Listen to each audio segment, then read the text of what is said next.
What's going on, everybody, and welcome to Guns N' Roses Central.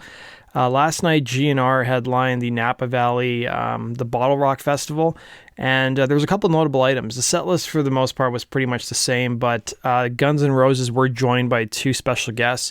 Pop star Pink joined them during their encore for the song Patience. If you guys remember, I think it was back in 2017 when Guns did, I think it was a three-night stay, or three nights in a row at Madison Square Garden. She joined them on stage then. And then for Paradise City, Foo Fighters frontman Dave Grohl joined the band. That's the second time he's played with them on stage. Actually, the third time. If you guys remember, in Italy, they played It's So Easy together.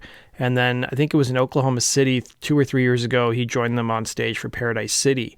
The other notable event that happened last night is that Guns N' Roses played past the curfew of 10 p.m., which I have to admit is pretty early. Like, I've never heard of a 10 p.m. curfew. I know in a lot of cities it's 11 p.m., but Guns N' Roses played 3 minutes past the curfew, so the organizers cut their power. So they were playing a couple minutes of Paradise City acoustically, and the audience was joining in. So I think this is the first time that this has happened on the Not in This Lifetime tour where the promoters or the organizers have actually cut their power. If you guys remember back in the Use Your Illusion days, these guys were playing like hours past the curfew, and in like Switzerland, they had to pay to keep the trains open so people could get home safely.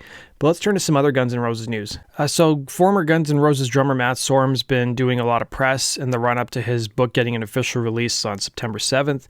And he said a couple things that made news. One of them is about how Axl Rose's lateness during his years in the band actually contributed to the band playing better live shows. So he would reveal during an interview with Billboard, when I talk about being backstage and we're 2 hours late and I'm frustrated, once we got up there, it was just all out rock and roll. We were just throwing down because there was a lot of frustration, anger, anxiety.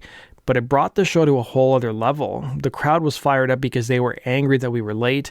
But once we got out there, some nights we were just absolutely on fire, he would say. He would go on to look back fondly at his time in Guns N' Roses, saying, I take great pride in that period of my life. It was just a great gift that I was there at the time with that particular lineup. However, he did say he would reveal that he's glad he's not part of the reunion tour because if you guys don't know, he had his first child with his wife, Ace Harper, and he's 61 years old having his first child. In the same interview with Billboard, he would say, people will ask me, don't you want to be out on the road with those guys? Why aren't you on the tour? And I'm like, well, something else is in store. I had a baby. I'm doing different projects. I'm doing my own thing. That's what the universe has intended for me. I've never tried to put a square peg into a round hole, he'd say. He did reveal a couple of years ago in March of 2019 that he first learned of the Guns N' Roses reunion tour when he was in the band Hollywood Vampires. He said everybody else did.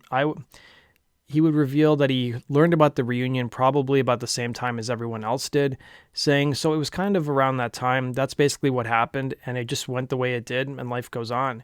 He did reveal in his book, if you guys have read his book yet, I did get a copy about a year ago, that he was texted by Fernando, Guns N' Roses' useless manager, to basically come and join the band on tour, but they wouldn't pay him any money, but they'd take care of his accommodations and stuff, and he said no. So, there was an opportunity for him to play a couple songs, but it fell through the cracks, and I don't see him doing it in the foreseeable future. So that does it for today's video, guys. Thanks for watching, and don't forget to hit the like and subscribe button. Take care.